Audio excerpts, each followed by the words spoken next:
Afternoon, everyone. It's James from James's Hobby Zone. Alright, so today I'm going to be showing you my finished product of the German sdkfz 251/1 hanomag half-track. Armored half-track, actually. Alright, so just a little brief moment. This would be my first time in building a armor. So I've never built armor. I'm always an airplane guide. See? ME262. Okay. So it took me roughly to build this about 2 weeks. I hope, hopefully with the way that I do it, maybe you guys can comment and say, hey, you could always try this, always try that. You know, I'm always looking for constructive criticism as I build these. Even when I'm building something for the very first time. So this is a Tamiya kit. It's 1/35 scale. It was a blast putting it together for the very first time. I definitely can see the stressfulness that a lot of people go through with the elastic band tracks. I had a little bit of a hard time with it, but I ended up getting it where I needed to be. So a little roughness around it, but I'm glad it came out. So here we go. I'm going to show you what it looks like now. So let's get the box out of here, box over here, and let's bring up the finished piece. All right, there it is. Now, it's in African colors. So it's for the 21st Panzer Division that was with Rommel in the African Corps. Now, the really neat piece of history around the 21st Panzer Division was that they fought in Africa, they fought in Italy. They actually fought in Normandy. They were the only available Panzer Division that was in the area of Normandy that was able to counter the Allied invasion. So, but obviously we all know that they got pushed back because it shows the very last battle that they participated in was the Battle of Berlin. So from 43 all the way to 45, this one unit was on the front lines. Now, it's in an overall dark yellow Vallejo colors. There's a little bit of what colors I use?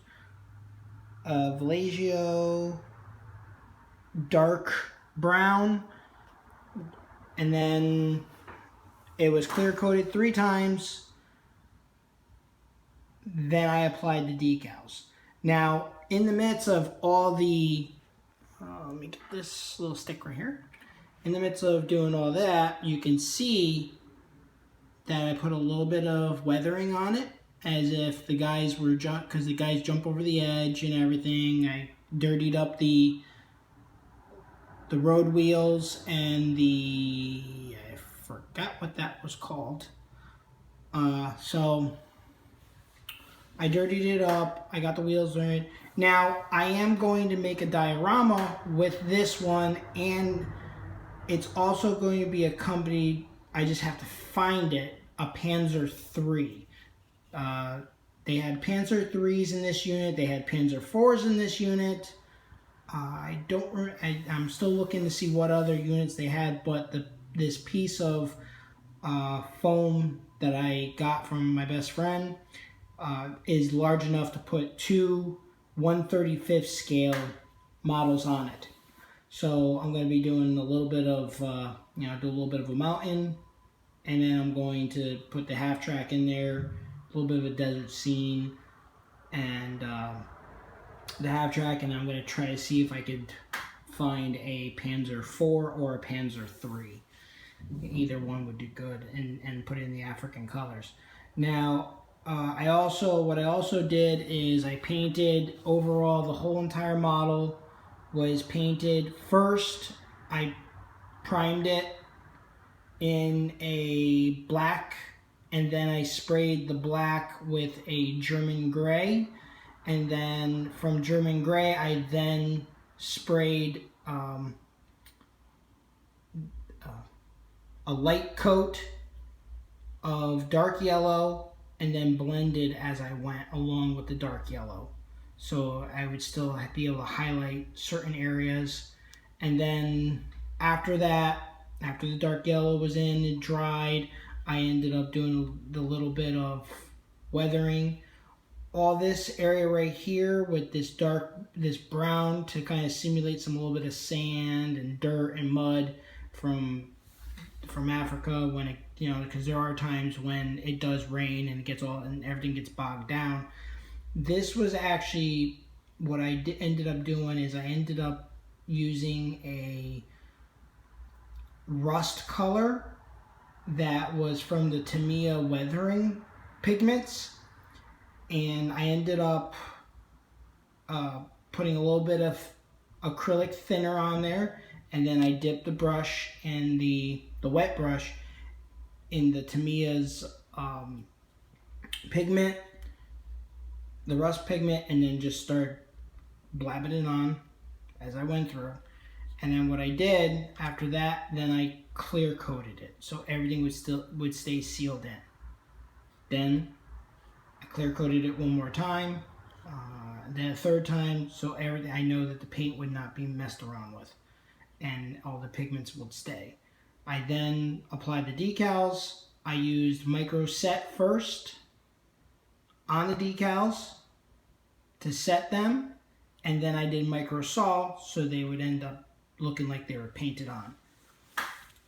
Then I clear coated it one more time in a dull coat from Testers, and then I ended up adding all the little pieces like the tools, the little mirrors, the machine guns were added.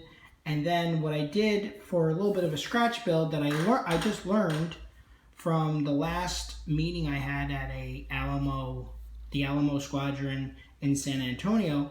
Somebody was showing how you can make antennas or wire from your sprue. So the antennas that are here and here are actually sprue that I stretched. So that's that. And then the machine guns were painted in a overall dark gray color, and then I used the pigment again, but the gunmetal pigment, and brushed it onto the guns to kind of give it a little bit of a metal look to it. And then I ended up painting, you can't really see it too well, but the wooden stocks that are in the back for the gun is actually painted in a dark brown.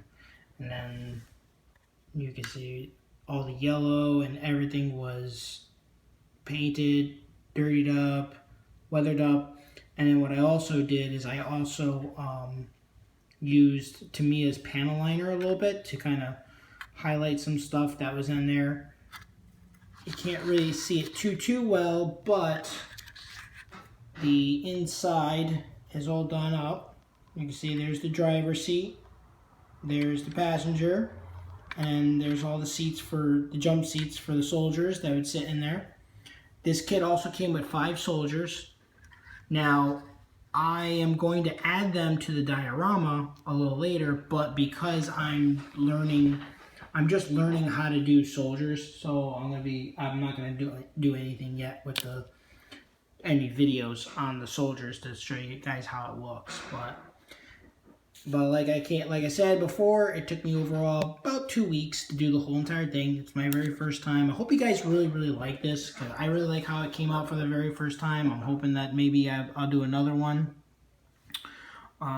Let's see, was there anything else? Oh, with the elastic band tracks, I mixed I remember the mix that Andy Hobby Headquarters had told me or showed us, that you have to mix brown, red, and white to give it a little bit of a rust color. So I ended up doing I sprayed the tracks with rust color. The tracks were sprayed with rust color, and then with the pigment, the rust pigment, I ended up dirtying up the tracks a little bit more. But overall, I really like how it came out. I'm in love with it. I'm hoping you guys like it too. And I do hope everybody is staying safe, staying healthy, not getting sick or anything, and just overall keep modeling and everything. I'm probably going to do a little flashback with that one. That's the TA 154 Mosquito from Kurt Tank and Focke-Wulf. So I'll do a little bit of video on that a little bit later. But I'm glad, this is it, and I'm hoping you guys enjoy this video. I'm enjoying that everyone likes my videos as they come through. Subscribe to the channel if this is the first time you're seeing my videos. Or you can go on my Instagram at www.instagram.com/JamesHobbyZone and watch there, and you'll see all the pictures of all my finished or in progress photos of my models. And hopefully I'll see you all guys in the next video. Bye.